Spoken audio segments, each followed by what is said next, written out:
القنوات الناقلة لمباراة الفتح ضد الهلال ضمن مباريات الجولة 12 من مسابقة دوري روش السعودي للمحترفين موسم 2023-2024.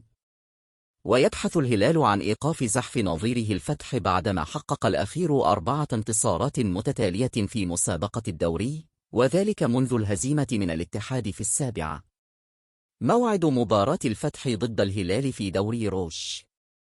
تقام مباراة الفتح ضد الهلال يوم غد الجمعة 2 نوفمبر ضمن مباريات الجولة 12 بدوري روش في تمام 5 مساء بتوقيت القاهرة 6 بتوقيت مكة المكرمة.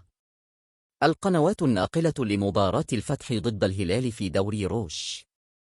سيتم نقل مباراة الفتح ضد الهلال عبر شبكة قنوات SSC السعودية، وبالتحديد على قناة SSC سبورتس 1، بالإضافة إلى تطبيق شاهد.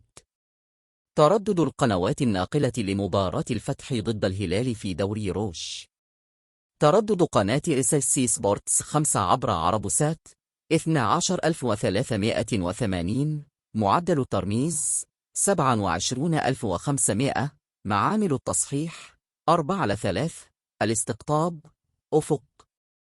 معلق مباراة الفتح ضد الهلال في دوري روش. تعيين الثنائي رؤوف غليف وعبد الله الغامدي للتعليق على مباراة الفتح ضد الهلال في الجولة 12 من مسابقة دوري روش على شبكة قنوات SSC الرياضية.